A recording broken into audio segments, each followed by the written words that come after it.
Hello बच्चों, मैं फिर से आपकी ब्यूटी मैम आपके साथ। तो आज हम पढ़ेंगे संपूर्ण क्रांति, जो पाठ है आपका 3। और इसके जो लेखक हैं वो हैं जयप्रकाश नारायण। यह जो एक छात्र आंदोलन है आपसे मिलता जुलता है। आपकी जो कंडीशन है, आपकी जो अभी मनोस्थिति होती है पढ़ने के बाद, आप तो अभी करंट हैं, 12th में आप प्रिपरेशन कर रहे हो।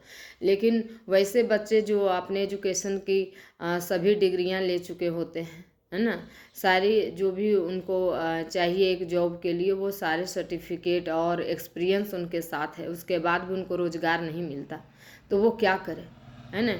उनकी जो मनोदशा है कौन समझेगा। उनको मान सम्मान नहीं मिलता, घर जाएं तो घर नहीं, बाहर में रहें तो बाहर में नहीं, जेब में 1 रुपया नहीं, समाज में जीने के लिए भी पैसे होते हैं क्योंकि पेट में भूख लगती है। तो ये सभी जो परिस्थिति आती है, तो ये छात्र कहता है कि हमने पढ़ा, जी तोड़ मेहनत किया, इसके बाद हमें रोजगार नहीं, तो वो आंदोलन तो करेगा ना। तो ये छात्र आंदोलन उसी से रिलेटेड है। तो जयप्रकाश नारायण के सामने सभी बच्चे जाते हैं, जो छात्र युवा वर्ग हैं, ग्रेजुएट है ना, सब जो 18 वर्ष पार है ना। वैसे बच्चे को एक समूह दल जाता है कि हम लोग क्या करें, बहुत सारा आंदोलन छोटा मोटा करते हैं तो हम लोग कुछ ले जाते हैं और हम लोग का कुछ भी रिजल्ट सामने नहीं होता है।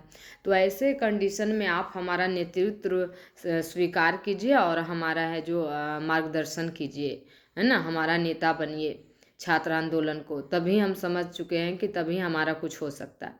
जयप्रकाश नारायण पहले तो इनकार कर देते हैं, लेकिन बार बार छात्रों का आंदोलन की बातें, उनकी समस्याओं को सुनकर उनका भी शायद दिल पिघलता है, तो वो बोलते हैं कि ठीक है, मैं आपका सहयोग करूंगा, मैं आपके मनोस्थिति को, आपकी जो भावनाएं हैं, उसकी परेशानी है, सरकार के कानों तक मैं डालने के लिए है जो कोशिश करूंगा, घंटी बजाऊंगा मैं। लेकिन कुछ शर्तें हैं हमारी।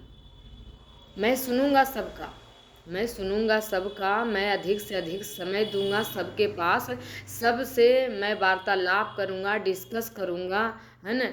लेकिन करूंगा मैं अपने मन का, और जब मैं डिसीजन लूँ कुछ, तो उसमें आप सभी का सहयोग चाहिए। अगर आप उसमें सब जैसा बात अपना रखोगे और हमारे मन की बात को, जो हमने डिसीजन लिया है आप लोग का सबका समस्या सुन के, तो उसमें आप एकजुटता नहीं दिखाओगे, तो मैं नेतृत्व नहीं संभालूंगा आपका। तो बच्चे कहते हैं कि ठीक है, मैं आपकी सभी शर्तें मानता हूँ, बस आप नेतृत्व कीजिए, हमारा अगुवाई कीजिए, लीडरशिप हमारा ज्वाइन कीजिए। छात्र जितने भी हैं वो सब आपके हैं जो मार्गदर्शन के अनुसार ही चलेंगे, जैसे आप दिशा निर्देश दीजिएगा वैसा ही सभी छात्र काम करेंगे। तब जाके कहीं है जो ये आपके हैं जयप्रकाश नारायण हैं जो छात्र आंदोलन में भाग लेते हैं। छात्र आंदोलन कब हुआ था, है मस्ट इम्पोर्टेंट क्वेश्चन इस चैप्टर का। तो 5 जून 1974 को हुआ था। इसको हम कैसे याद करेंगे, तो सुनिए।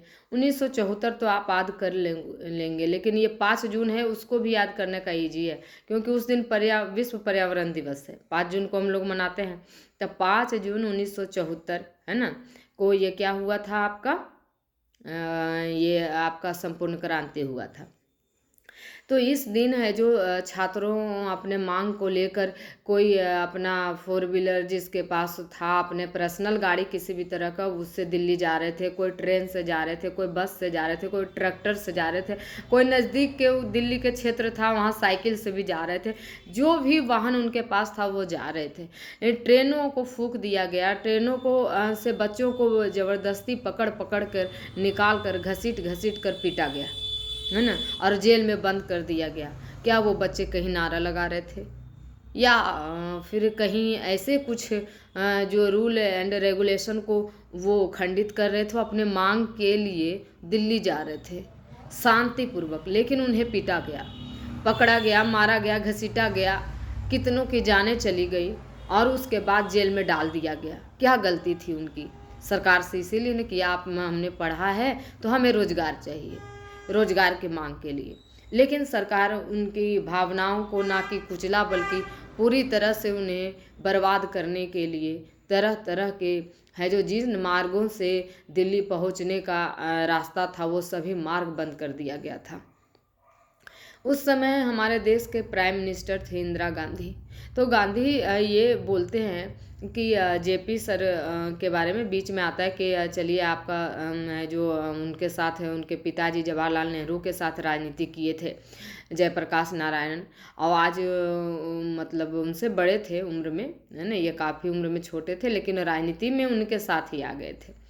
तो आज उनकी बेटी है जो प्राइम मिनिस्टर है, तो आप दोनों के बीच सुलह करा दें। तो विजय प्रकाश नारायण कहते हैं हमको इंदिरा से किसी प्रकार की कोई प्रॉब्लम नहीं है, हम किसी व्यक्ति से दुखी नहीं है, ना तो किसी पर्सनली उससे हम किसी प्रकार का हमारा मतभेद है। हमें मतभेद है सरकार की नीतियों से, उसकी गलत क्रियाकलापों से, उसके गलत डिसीजन से। हमें किसी व्यक्ति से है जो किसी प्रकार का मतभेद नहीं है, इसलिए हम तो ये क्रांति करेंगे, है ना। तो इस तरह से क्रांति के दौरान ही वो अपने दिल से मतलब एक बात बोलते हैं छात्रों को लिए कि आप लोग के लिए एक प्रेरणार्थक होगा, जो एक स्टोरी है उनका जो परिचय है वो भी वहाँ से भी क्वेश्चन आएगा। तो वो बोलते हैं कि आपको पता है कि जब मैं छात्र था, आपकी उम्र का था, मैंने क्या संघर्ष किया, है ना। तो वो बताते हैं कि हमें बहुत ही एक सिंपल फैमिली से बिलोंग करता था, मेरे भी कंडीशन उतने स्ट्रॉन्ग नहीं थे, है ना, इकोनॉमी। तो हमें भी पढ़ने की लालसा थी, मैं भी कहीं से प्रेरित हुआ था, मुझे भी बाहर अच्छे नंबर आए थे, मार्क्स आए थे, तो मुझे भी अमेरिका में जाके पढ़ना था। तो वो उसके लिए बहुत ही प्रयास किए, हाई नंबर भी काफ़ी मतलब हाई उठाएं।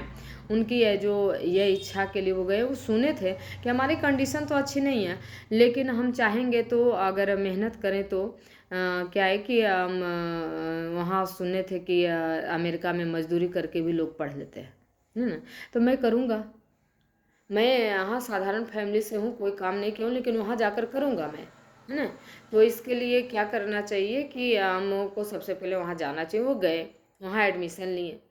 वहाँ रहने के लिए जो है एक रूम में लोग 10-20 रहते थे, बैठना मुश्किल होता है, लेटना क्या, और क्या बेड लगेगा वहाँ, आप सोच लीजिए, और काफ़ी महंगाई। तो ऐसे कंडीशन में क्या किए, ये समझ गए थे कि हमारी तो माली हालत वो इतनी स्ट्रांग नहीं है, तो हमको तो है जो फिनेंशियल रूप से कुछ तो व्यवस्था करना होगा।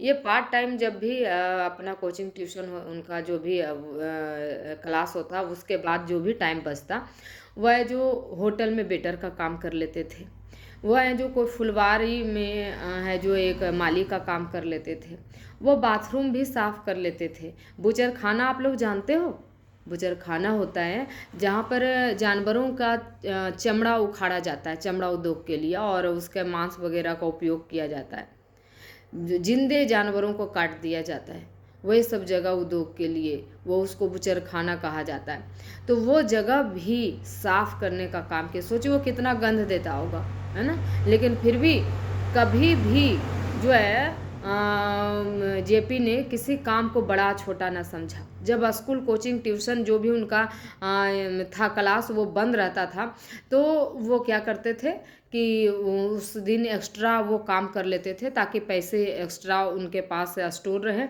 अब विकट परिस्थिति में अगर किसी टाइम पैसे की अभाव रहे तो उनकी पढ़ाई बाधित ना हो, और इतने वो कमा लेते थे कि अपने साथ साथ 2-3 का पेट भर दिया। और सबका, जिसको बिहारी लोग जो भी उनके साथ थे, इंडियन, बिहारी की बात उसमें नहीं की गई है, इंडियन जो भी थे, है ना, तो उन सब का वो सहयोग भी करते थे, है ना।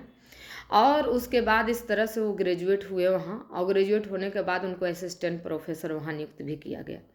उसके बाद वो वहाँ अपना योगदान भी दिए, सैलरी उनको आने लगी। लेकिन उसी समय भारत में है जो राष्ट्रवाद का है जो बोलबाला चल रहा था, अंग्रेजों का काफ़ी जो क्रिटिकल कंडीशन बनाए हुए थे इंडिया में, तो वो स्वतंत्रता संग्राम में कूद पड़े वहाँ से आने के बाद।